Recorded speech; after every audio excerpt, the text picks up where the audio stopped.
Olá pessoal, tudo bem? Meu nome é Denise Franzotti Tonieri e nesse curso de análise orientada a objetos, vocês vão aprender a modelar o que um sistema de informação deve conter para atender aos requisitos definidos junto aos usuários, usando o paradigma da orientação a objetos. O curso ele está organizado nos seguintes tópicos: por que modelar software?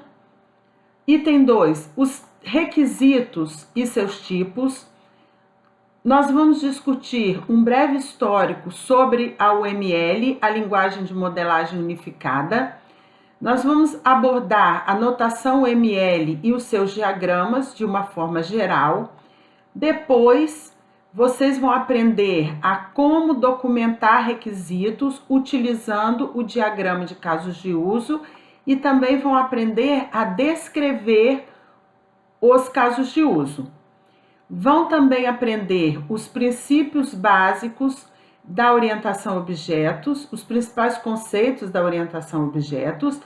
Vão aprender a modelar o diagrama de classes e descrever o dicionário de dados. Vão aprender a modelar o diagrama de estados e o diagrama de sequência. Nesta aula 1, nós vamos discutir por que é tão importante modelar software. Por que nós não podemos levantar os requisitos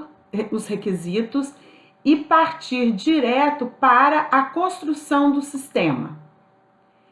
Então, um conceito importante que é discutido pelos próprios autores da UML é que uma empresa de software bem-sucedida é aquela que fornece um software de qualidade duradoura e que é capaz de atender às necessidades de seus usuários e respectivos negócios. Uma empresa que consiga desenvolver esse software de maneira previsível em um determinado período, com utilização eficiente e eficaz de recursos, será uma empresa com um negócio viável. A grande questão aqui é que, para você montar ou trabalhar em uma empresa de desenvolvimento de software, o trabalho de desenvolvimento de software ele deve ser bem feito, independente do desenvolvedor que esteja à frente do projeto. Uma empresa de software, ela não pode depender de ser bem-sucedida se o analista A ou B estiver à frente do projeto. Um projeto de software, ele deve ser bem-sucedido independente da pessoa que estiver à frente do projeto. Outra questão importante é que o principal produto de uma equipe de desenvolvimento não são documentos bonitos, reuniões sofisticadas, ótimos slogans ou linhas de código merecedoras do prêmio Pulitzer. Na verdade, o que é mais importante a ser produzido em uma equipe de desenvolvimento é software funcionando de qualidade duradoura e capaz de atender às necessidades dos usuários e respectivos negócios. Tudo mais é secundário. No entanto, pessoal, muitas empresas de software confundem secundário com irrelevante e acreditam que é possível construir software de qualidade duradoura sem gerar nenhum modelo, nem de análise e nem de projeto. Para atingir a qualidade duradoura desejada, que atenda às necessidades dos clientes de forma rápida, eficiente e efetiva, com um mínimo de desperdício e de retrabalho, de forma que a empresa de desenvolvimento de software seja viável, inclusive economicamente, e que ela tenha lucro. O que é importante? Então, em primeiro lugar, é necessário reunir-se e interagir com os usuários de maneira disciplinada para levantar os requisitos do sistema. Um aspecto importante é que os requisitos de um sistema, eles devem ser levantados junto aos gerentes, mas também junto aos funcionários que atuam no chamado chão de fábrica. Se o sistema for um sistema de processamento de transações, ou seja, se o sistema que você vai desenvolver, ele vai atender o processamento de alguma área de negócio específica e não somente aos gerentes, é importante que não só os gerentes sejam entrevistados, mas também as pessoas que atuam no chamado chão de fábrica. Outra questão importante é que é importante criar uma arquitetura de fundação sólida que seja capaz de aceitar modificações, porque isso é natural durante a vida de um sistema. É natural que o sistema sofra manutenções ao longo da sua vida útil, porque regras de negócio mudam, concorrentes aparecem com um modelo de processo bem melhor do que o da empresa que está usando aquele software. Então, mudanças são necessárias e devem ser naturalmente incorporadas. Mas, se você não desenvolve um sistema com documentação, o risco na manutenção de um software é muito grande. Por quê? Você vai ter que abrir código linha a linha para tentar descobrir o que aquele software faz, de forma que seja possível dar uma manutenção. Dessa forma, a manutenção fica muito mais cara também. Outra coisa que é importante, dispor das pessoas certas, das ferramentas adequadas e do enfoque correto. E por último, adotar um processo seguro de desenvolvimento de software que possa ser adaptado às novas necessidades de negócio e da tecnologia. Agora, um ponto importante e que deve ficar bem claro é qual é a real necessidade de se modelar um software. Então, muitos profissionais, como eu havia dito há pouco, podem afirmar que conseguem determinar todas as necessidades de um sistema de informação de cabeça e que sempre trabalharam assim. O que acontece, pessoal? O grande problema aqui é que, se por acaso esse desenvolvedor tiver um problema de saúde e não poder mais trabalhar, ou ainda por um período, ou ainda, se por acaso esse desenvolvedor ganhar na Mega Sena, ele vai embora, ou ele pode até mesmo trocar de trabalho, arrumar outro trabalho. E aí, todo conhecimento sobre as regras de negócio que devem ser construídas, que devem ser programadas, a estrutura, a arquitetura do software, né, o modelo de dados, vai estar na cabeça daquela pessoa. Isso é péssimo para a empresa que está prestando o serviço de desenvolvimento de software e pior ainda para quem está contratando aquela empresa de desenvolvimento de software, porque no final das contas, todo o conhecimento a respeito do sistema está na cabeça de uma ou de duas pessoas, e isso é muito ruim, né? Então, a gente vai ver um exemplo aqui onde isso vai ficar mais claro. Então, tem aqui uma pergunta: qual a real necessidade de se projetar uma casa? Um pedreiro experiente não é capaz de construí-la sem um projeto? Sim, isso pode ser verdade, mas a questão é muito mais ampla. Por quê? Se você vai fazer uma casa simples, um pedreiro experiente talvez consiga construir aquela casa até com qualidade, mas à medida que os projetos vão ficando maiores e mais complexos, um pedreiro, por mais experiente que ele seja, ele não vai ter capacidade de construir aquela casa com a qualidade e com a economia desejadas. Então, isso é uma questão que deve ser muito bem pensada. Por exemplo, para se construir uma casinha de cachorro, você vai precisar de uma pilha de tábuas, alguns pregos, martelo, um serrote e um pequeno planejamento prévio de como essa casinha de cachorro vai ficar. Em poucas horas, se você for habilidoso, a casa do cachorro vai estar pronta sem precisar da ajuda de ninguém. O seu cliente, que é o cão, ele vai ficar muito feliz. Afinal, você está lidando com um usuário pouco exigente. Para construir uma casa para a sua família, você vai precisar de uma pilha de tábuas, pregos, martelos, serrote, mas você vai precisar de um tempo muito maior para ter qualidade, atender às necessidades da família e respeitar os códigos de construção civil da região.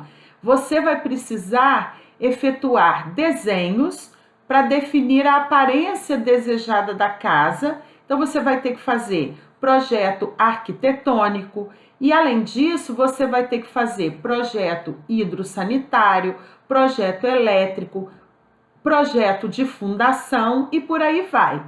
Outro ponto importante é que você vai ter que fazer uma estimativa razoável da quantidade de tempo e de material necessários para essa tarefa, além do custo de construção dessa casa e do planejamento do reembolso mensal. Você vai ter que fazer um planejamento detalhado e um cronograma. E vai ter que, provavelmente, trabalhar com outras pessoas, inclusive terceirizando serviços. No final, se esse plano for seguido e esse cronograma for atendido e o custo for controlado de perto, você vai conseguir construir uma casa, vai terminá-la e a sua família provavelmente vai ficar satisfeita. Se você for construir um prédio, o que vai acontecer? Você vai precisar de modelos, ou seja, dos mais diversos projetos, primeiro para facilitar a comunicação, o entendimento e a aprovação formal do prédio que vai ser construído. Você vai ter que ter um planejamento e um controle de custos rigorosos. Você vai ter que gerenciar equipes diferentes que precisam trabalhar juntas. Você vai ter que ter uma gerência ativa e de perto e muito bem feita do processo de transformação de um conceito de arquitetura em realidade, ou seja, de desenhos em realidade, de forma segura.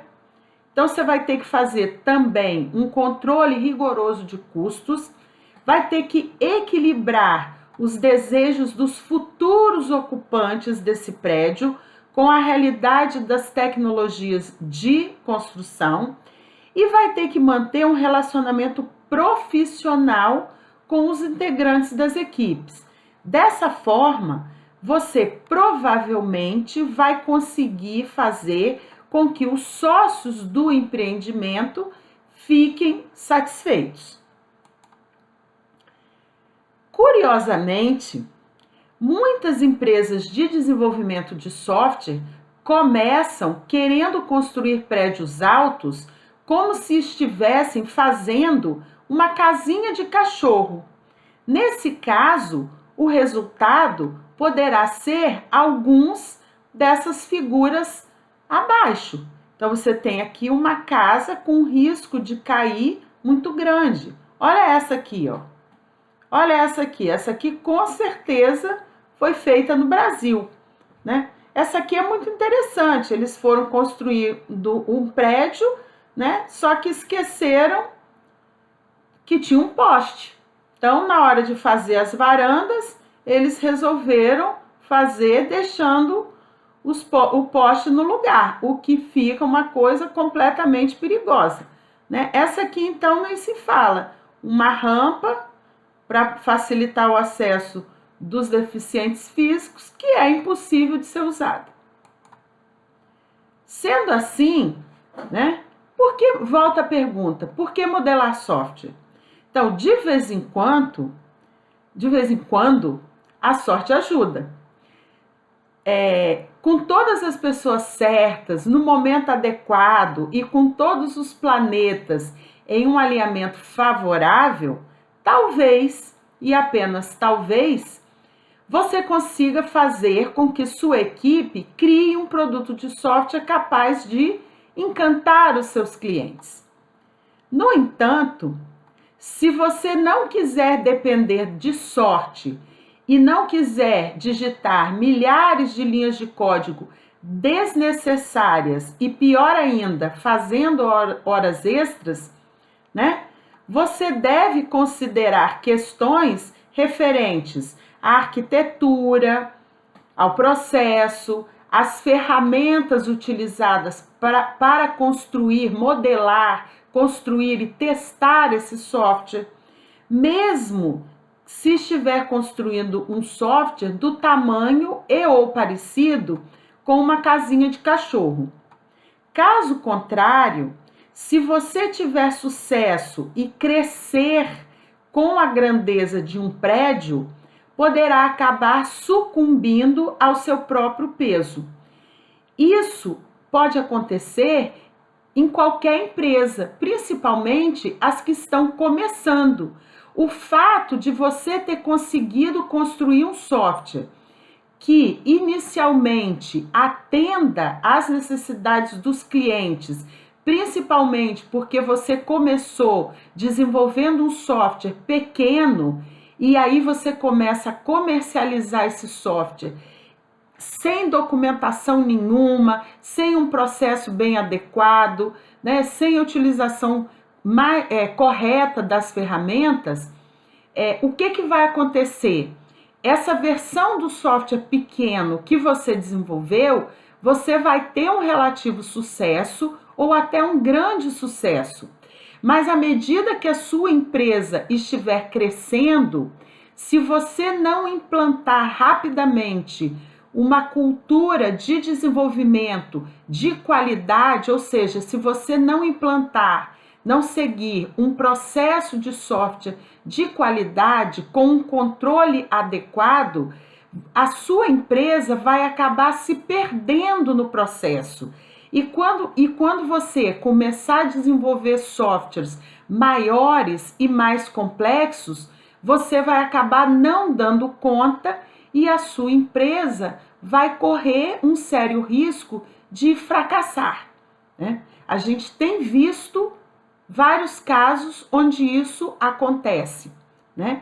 Então, existem muitos elementos que contribuem para uma empresa de software de sucesso. Um desses elementos é a utilização da modelagem. A modelagem, galera, é uma parte central de todas as atividades que levam à implantação de um bom software. O que é um modelo, né? Que é um ponto importante a abordar. Um modelo nada mais é do que a simplificação de uma realidade. Você tem um software que você deseja construir para atender às necessidades de negócio de uma determinada empresa. Se você não modela, se essa proposta de solução fica na sua cabeça e você tenta verbalizar isso, explicando para o seu futuro, para o seu cliente o que você vai construir, com certeza vai existir aí uma dificuldade muito grande de comunicação. O entendimento do usuário vai ser muito dificultado. Outra coisa também é que os demais desenvolvedores da equipe podem entender a solução de uma maneira diferente do que você está pensando. Então, nada mais fácil do que desenhar, modelar, colocar no papel, como a gente diz. Se você coloca no papel, se você escreve, se você documenta, se você modela, o outro, seja ele um colega desenvolvedor ou o seu usuário, ele entende melhor o que você está propondo, né? Tem condições de discutir essa solução com você, de forma que a melhor solução possível possa ser construída, né? Então, um modelo, ele fornece uma planta do projeto de um sistema e pode abranger planos detalhados ou planos mais gerais, com uma visão panorâmica do sistema considerado. Então, por que a gente constrói modelos?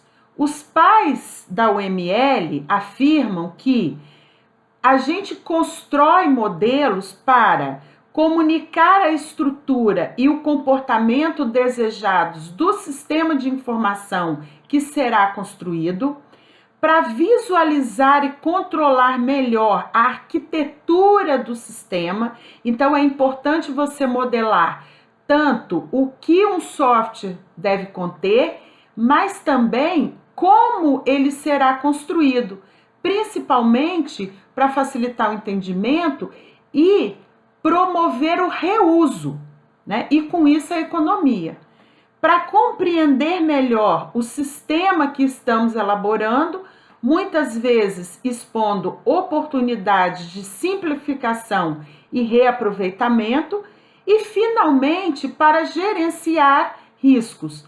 Com a modelagem e a documentação de um sistema, fica mais fácil levantar os riscos, estimar os riscos de um projeto e construir planos de risco, tanto com o objetivo de mitigar o risco, quanto gerenciar o risco. Se você tem a documentação da modelagem de um sistema, tanto na análise quanto no projeto, fica muito mais fácil decidir, inclusive, para cada risco identificado, se será feita uma gerência reativa, onde é feito somente um acompanhamento, e se o risco se tornar um problema real, ações serão tomadas, ou efetuar uma gerência preventiva, onde você já vai, desde o início, trabalhar para eliminar o risco ou minimizar o impacto ou a probabilidade de ocorrência. Então, pessoal, é isso aí. Muito obrigada. Na aula 2, nós vamos abordar o que é um requisito e os seus tipos. Então, até lá. As referências do que foi discutido nesta aula 1 estão aqui. E se você gostou desse vídeo, já sabe o que fazer. Dê um like e se inscreva no canal. Estão aqui meus contatos, tanto no YouTube quanto no Facebook e no Instagram. Até mais!